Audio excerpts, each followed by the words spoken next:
All right. Hey, let's go ahead and find your seat. Get back in your seat. And unlike most weeks, we're going to find our seat and be seated.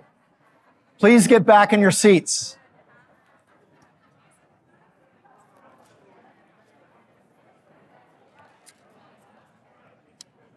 Okay, no more fun, no more greeting each other, none of that stuff. We're going to all find a seat now, and you're going to have a little history lesson.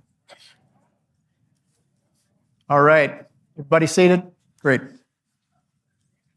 Okay, we are going to get to having you stand for the reading, and we are going to I am going to preach and so forth. But first, there's a lot of new folks in our church, so I need to introduce myself. My name's Larry Young, and I served as a pastor of this church from 1985 until 2019 when Dustin arrived. So 34 years, long time. Thank you. Hey, there's a better reason to clap, though. And that is because my sweet and beautiful wife, Sally, and I just celebrated our 50th wedding anniversary. There you go. Now, you can stand for that one. No. Just kidding. Okay, so we have 3 kids, 3 grown children, 6 grandchildren, none of whom live here, unfortunately. We do a lot of time traveling to visit them, but we also are part of this congregation. We worship with you at 9 o'clock on Sunday mornings. We usually sit in the back over on this side. And just to let you know, in case you haven't seen us before, we're part of the church. So, okay, now for the history lesson. And we're going to put this up on the screen for you. I'm working on a book about our congregation. You know, our congregation is about 170 years old, almost 170 years old. And we have a lot of the historic documents about our church. So we have historic records, we have pictures of the pastors, we have a lot of material. And I'm working on kind of compiling a history of our church. It's not going to just be a history. There's going to be a lot of fun stories and a poem that was written on the 100th anniversary, which is an outstanding poem about the church. So there's going to be some interesting material in it too if you don't like history. And I know some people don't. Some people do, however, like history. Mark Longshore does, because he was asking me this morning if we were going to have another history lesson. He said, I think I'm getting that legacy of being the history guy. Okay, so I wanted to share with you a little story here. Let's go ahead and put this up on the screen. In 1910, you can read this up on the screen as I'm reading it, the Ashland Church, it's referring to the Presbyterian Church there, the Reverend Ward McHenry raised funds for special mission work in Curry County, Oregon. The Reverend Walter Coden was commissioned for the task. When his work was ended, he set out for Medford in the spring meeting of Presbytery. He hired an Indian to take him by boat from Gold Beach to Agnes. At Agnes, he hired a pack pony to carry his baggage, and he began the hike to West Ford in the Cow Creek Canyon. This was supposed to be 23 miles away. Much of the trip was through snow, waist deep, and the only trail had been made earlier by the mail carrier riding on a mule. He had to make it or freeze, so he made it. I like that. Arriving at Medford, he made his report to Presbytery and learned of the death of Mr. Ennis. Now, Ennis had been the pastor of our church who had died. Presbytery assigned Mr. Coden to the Jacksonville work until fall. It was discovered that the church was badly in need of a new roof. C.C. Beekman agreed to provide shingles. Remember, he was the banker in town here. So, look at this. The minister and a man he hired did the work. Have you seen how steep the pitch is on that historic church?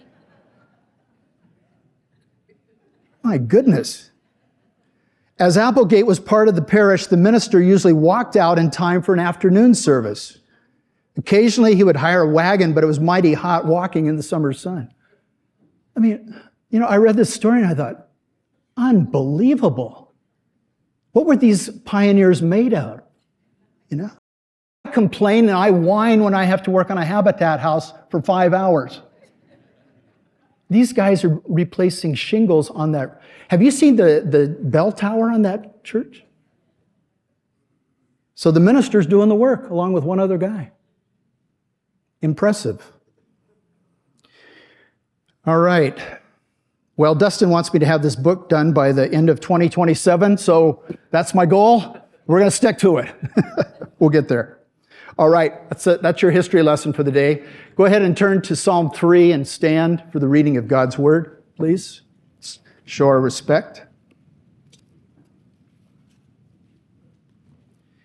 It's on page 528 in the blue Bibles there that you'll find in the rows. 528. This is a Psalm of David. Beginning in verse 1, O Lord, how many are my foes? Many are rising against me. Many are saying of my soul, there is no salvation for him in God. But you, O Lord, are a shield about me, my glory and the lifter of my head. I cried aloud to the Lord, and he answered me from his holy hill. I lay down and slept. I woke again, for the Lord sustained me. I will not be afraid of many thousands of people who have set themselves against me all around. Arise, O Lord, save me, O my God. For you strike all my enemies on the cheek. You break the teeth of the wicked. Salvation belongs to the Lord. Your blessing be on your people. And this is God's word to us today. Thanks be to God. Please be seated. Do you ever feel like life seems so overwhelming, just so troubling, so burdensome that you don't know how you're going to make it another day? You know, it could be problems that you're having at work. You might have a new boss that you don't like at all. You're wondering how on earth you're going to ever figure out how to get along with him or her. Or you might have a health concern and the doctors haven't been a lot of help to you. And you're just very concerned, very troubled about what to do, where you're going to get some help. You might be battling infertility and you're not getting any good, clear answers from the medical people that you've consulted. You know, I don't know exactly what it is that's burdening you today, but I do know that the human experience often involves lots and lots of problems that we're dealing with.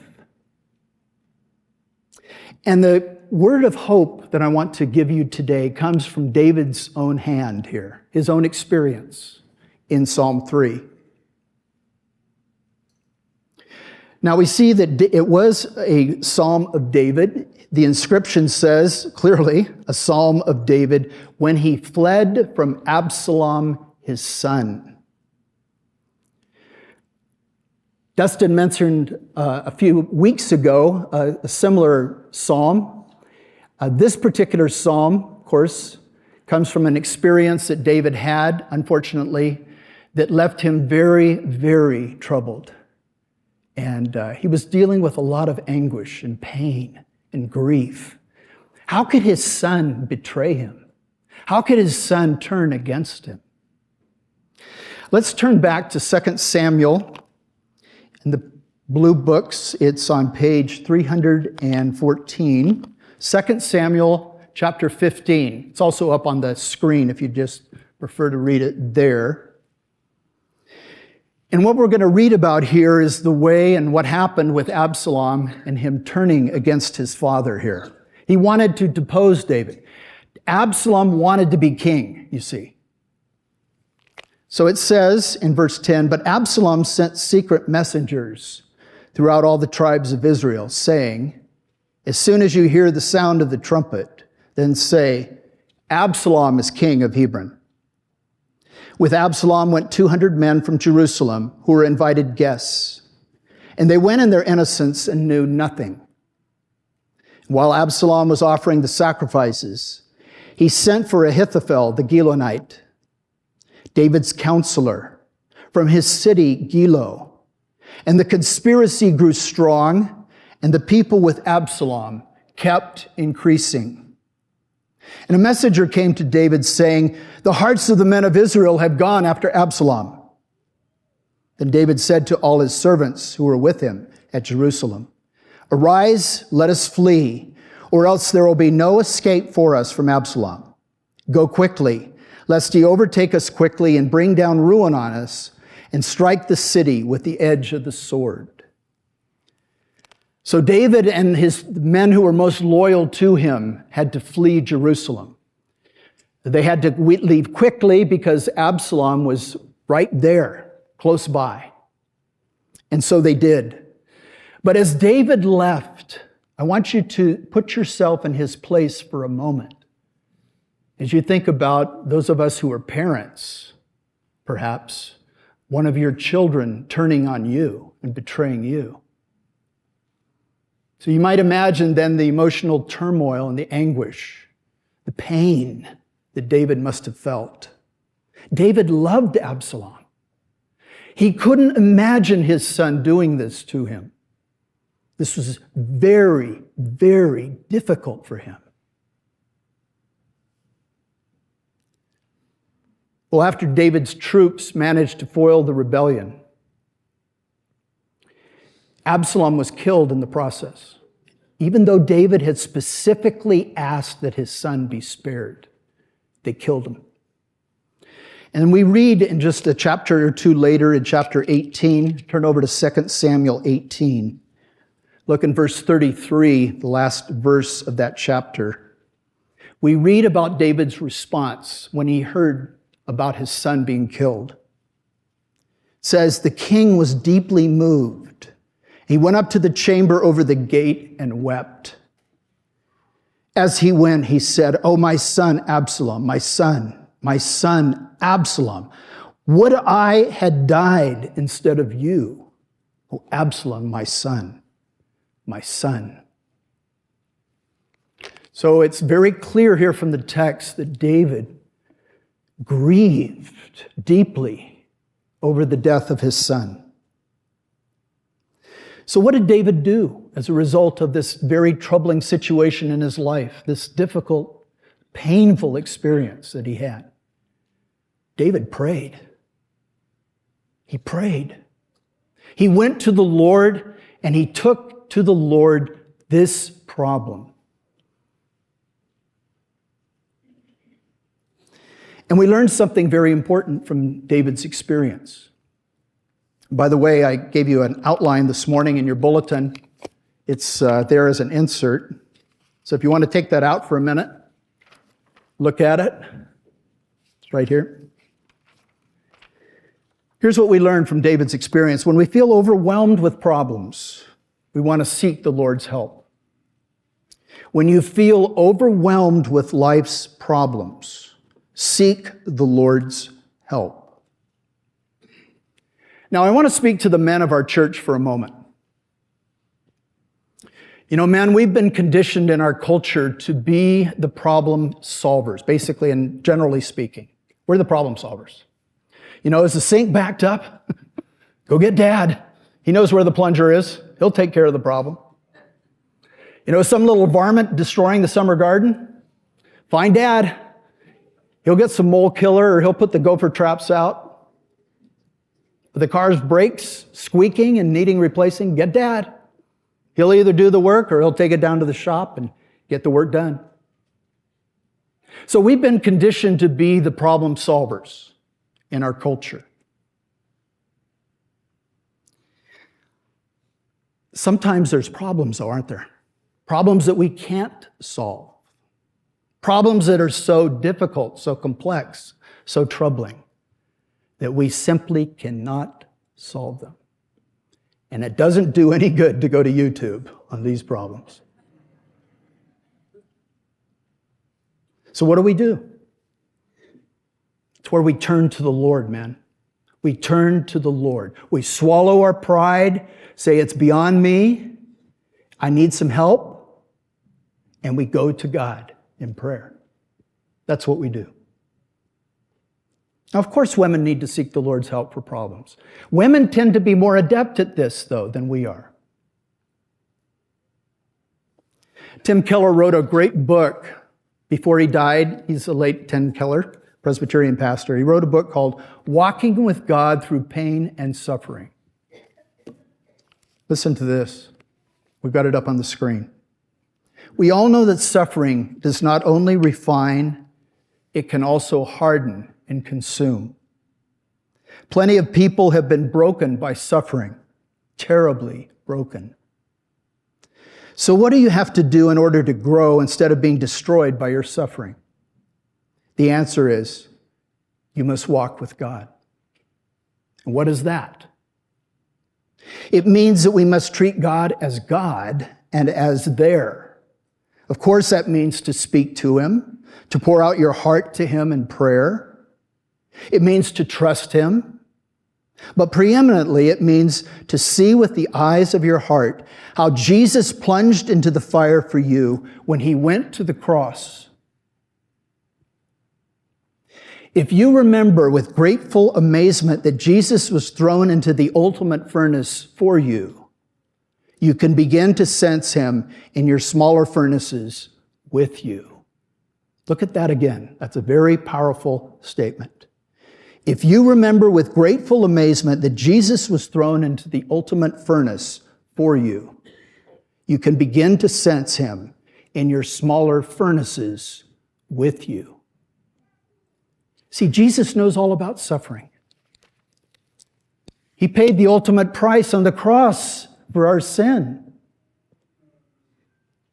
He shed His innocent blood. His broken body demonstrates that He knows all about suffering.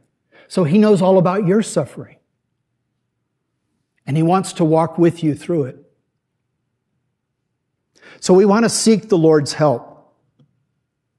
But let's get back to Psalm 3. We see how David reaches out to the Lord in verse 1. He says, "O Lord, how many are my foes? Many are rising against me," referring to Absalom's troops. "Many are saying of my soul, there's no salvation for him in God." In other words, he's toast. He's going to be gone. We're going to get rid of him. He's going to be deposed.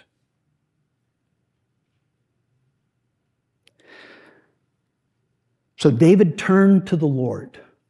David, this man among men, this great warrior king, he's still considered the greatest king in Israel's history by the Jews.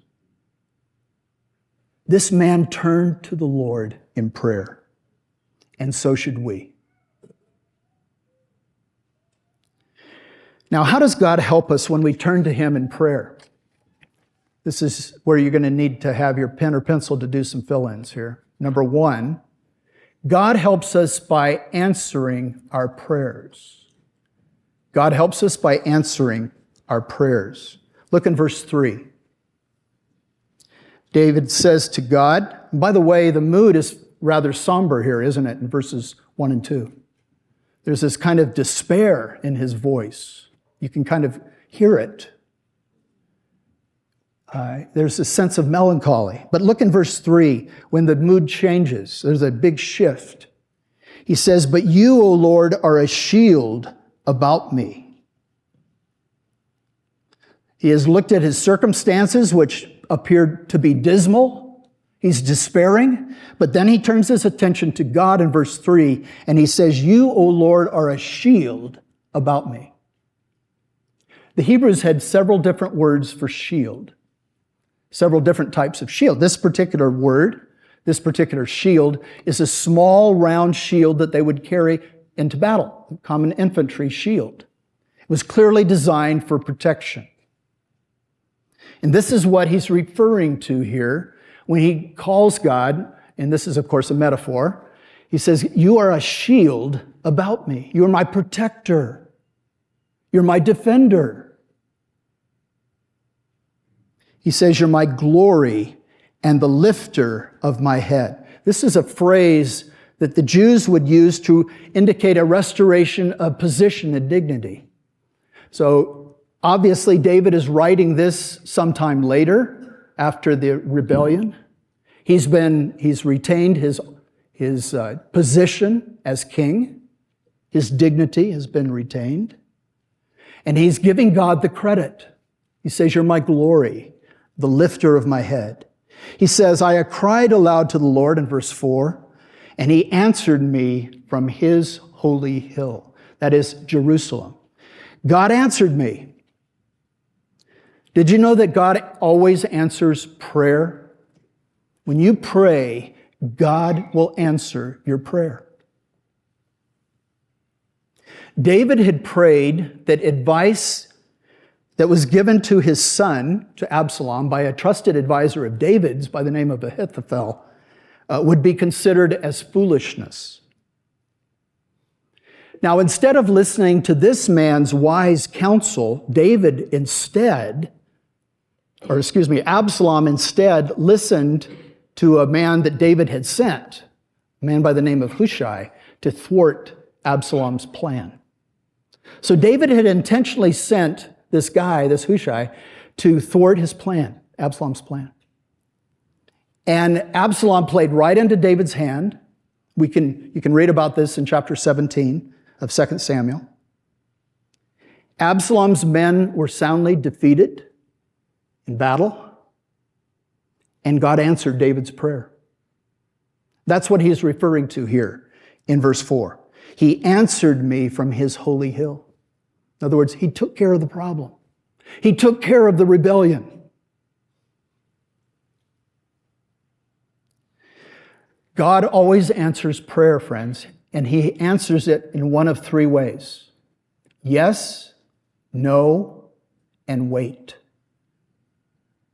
Yes, no, and wait. We have the hardest time deciphering between no and wait, don't we? Yes is pretty easy. But you know, sometimes God saves us from things that we really want and we feel like we deserve, and it's for our own good. A couple of years before I applied to work at this church, to be the pastor of this church, I applied at a church in Napa, California. And at that time, I was on the staff of a large church in Sacramento. We wanted to get into a smaller area and a smaller church, so Napa seemed like a great, fit. Wow, who wouldn't want to live in Napa? So I applied for the church. And, I made it through the initial interview and went over for a weekend. Sally and I had a great weekend there. This particular church was on the north end of town. It was built right next to a vineyard. So we're sitting there, looking at this. It was a beautiful weekend we were there. I preached for the committee in Petaluma. Everything seemed to be, flashing green flags and green lights like this thing's a go. Well, I got a phone call from them, from the committee chair, and she told me, we're sorry to tell you this, but we've selected a different person to be the pastor of our church. Now, at the time, I was absolutely devastated because we had our hearts set on going to that church. I'd spent a lot of time and energy praying about going there and thinking about it, discussing it with my wife. And we just thought that this would be the ideal location for us and our young family at that time. But it wasn't. And you know something? 2 years later, this church opened up, the pastor retired, and we ended up here. And I ended up staying for 34 years, so it must have been a pretty good fit, don't you think? So sometimes God's no is truly a blessing in disguise. We think we want to have that, we got to have that. And it's not the right thing at all. Sometimes wait is the right response too for us. When we ended up moving denominations back about 15 years ago, we waited for several years to make the big move. Why? Because we wanted to get everybody in the church on board with the decision. And it took time. And one of our elders at the time, he told me, he said, I'll never forget this. I spent an hour and a half with him, and I remembered 2 words from that discussion. Go slow. And it was some of the best advice I ever got. We have to wait. So God helps us by answering our prayers. Secondly, God helps us by calming our fears. He helps us by calming our fears. Look in verse 5. David writes, I laid down and slept. Isn't it interesting? He's able to sleep. When your problems seem overwhelming, can you sleep? It's kind of hard sometimes, isn't it? I know I have trouble.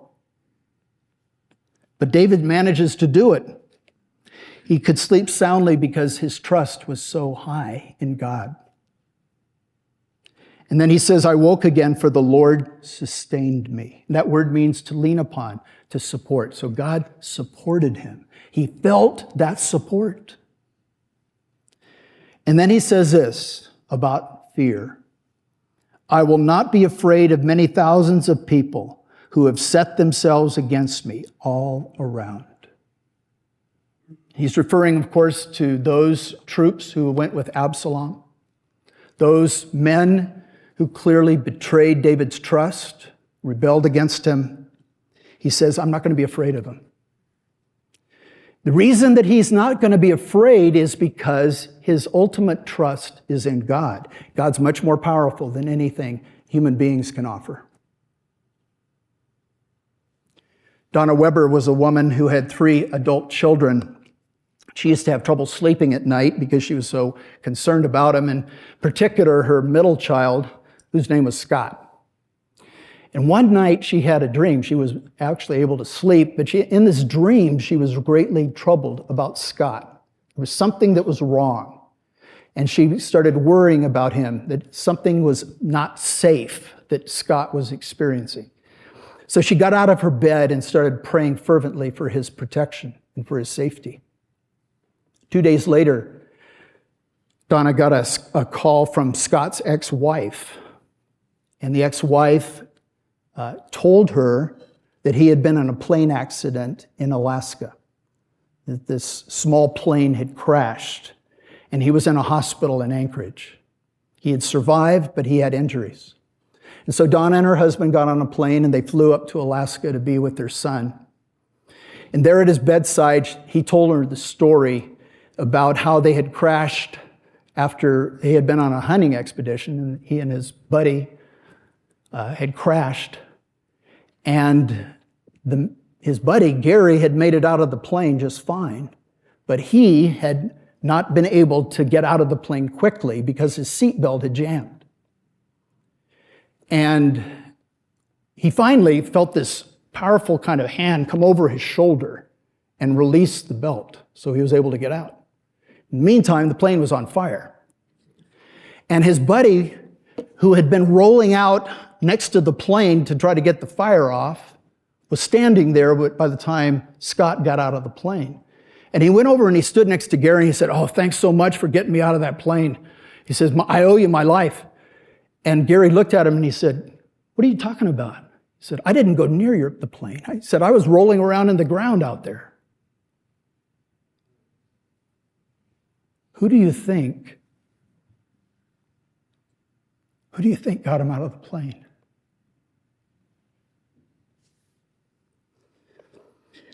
I happen to think that it was a messenger of God, an angel sent by God in response to his mother's fervent prayer for him. That's the only explanation that I can come up with. That's what Donna said too, by the way. Listen, friends, any time of day or night that you sense God prompting you to pray for someone or something, do it. Do it. God helps us by calming our fears. And then finally, God helps us by winning the victory over our problems. That's the last, number 3. God helps us by winning the victory over our problems. Look in verse 7. David says, arise, O Lord, save me, O my God. Now this phrase, arise, O Lord, is something the Jews would use when they went into battle. Remember, they would carry the Ark of the Covenant with them as they went. And the Ark symbolized God's presence with them. And they would say this as they left, arise, O Lord, save me, O my God. For you strike all my enemies on the cheek, you break the teeth of the wicked. Notice, by the way, how David gives God the credit for winning the victory here, for achieving the victory in battle of forces opposed to him. You strike all my enemies on the cheek. You break the teeth of the wicked. He's not taking any credit. He's giving God all the credit. David knew that his victories were secured by God. and that without God's help, he would surely lose the battles that he fought. As we saw earlier, David managed to win the battle, but he lost his son in the process. David's reign continued as king. He continued to rule for many years, and God blessed him. God will bless you by taking victory over your problems, whatever they are. But we've got to go to the Lord and give them to him. And so I would invite you to do that, regardless of what you're going through. Problems at work, kids that are giving you lots of hassles and headaches at home, a health problem for you or for a loved one, whatever it is, give it up to God.